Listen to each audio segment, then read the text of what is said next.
In this tutorial, I'm going to show you how to use transitions to make a very simple prototype in Drama. Let's start by adding a rectangle to this scene. I'll also make it blue, like this. Next, let's add another scene here. And this time, I'll add a gray rectangle. Okay.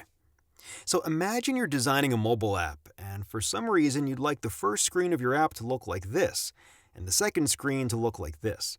And you also want this blue square to be interactive, so that when you click on it, the app automatically transitions to the other screen. Doing this in Drama is really easy. I simply click and drag this yellow event button here, like this, and then pick Click from the contextual menu.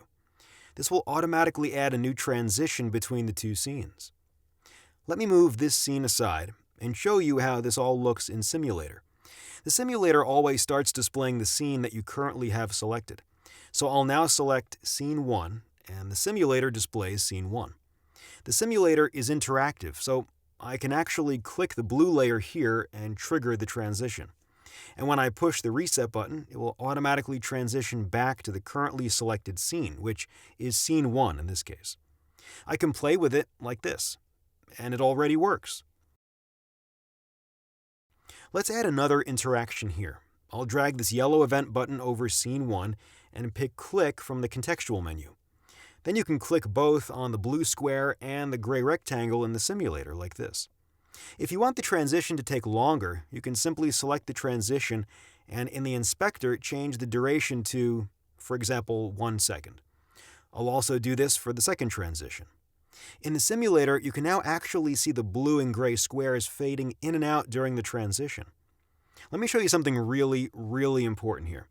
Right now, this layer on Scene 2 is called Rectangle 2, and this shape on Scene 1 is called Rectangle 1. But see what happens when I give them the same name? Profile.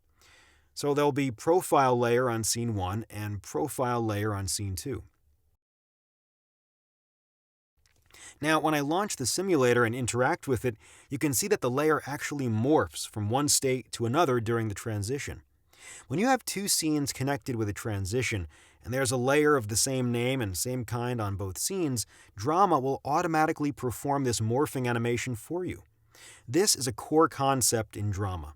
By simply naming your layers correctly, you'll get very nice animated transitions between your scenes for free. Let's make this even more interesting. I'll change the corner radius of the blue layer like this, and maybe rotate the gray layer a bit. Now, back to the simulator.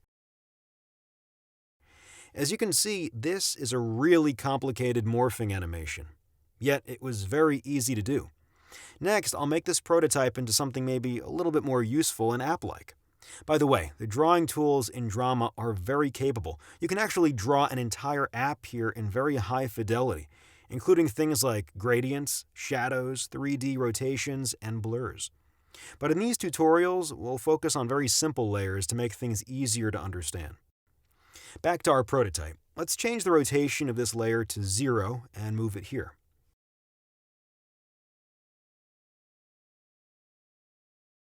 I'll also change its color to blue. Okay, I'll add another rectangle here. Rename it Info. And move it here. We'll need more rectangles, so I'll drag this one while holding down the Option key. This will make a copy of the rectangle like this. I'll do this twice more. Okay. These rectangles aren't really evenly spaced, so I'll select them and choose Align. Distribute vertically from the menu here to make them evenly spaced.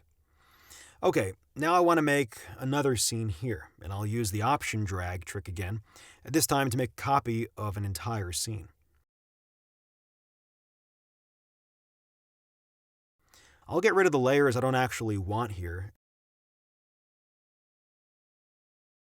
and make this one Info layer larger.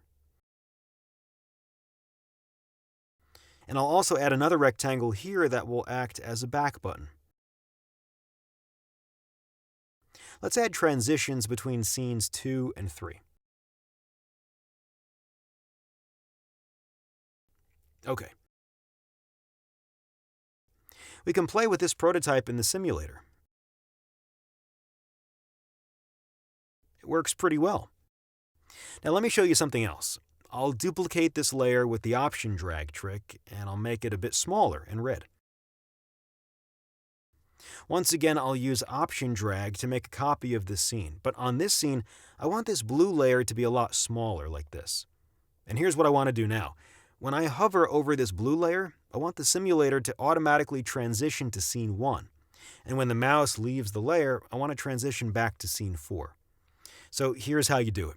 I drag the yellow event button over scene 1, and this time I'll pick the mouse enter event. And for this big blue layer here, I'll just add the mouse exit event. Now we can play with this in the simulator again, and it works. Let's add another scene here, and I'll make the red layer bigger this time. I'll do the same thing again, add mouse enter and mouse exit events like this. Finally, I'll tidy the scene composition up a bit. And this is our final prototype. I can run it in the simulator. It's all clickable. You can go inside and back.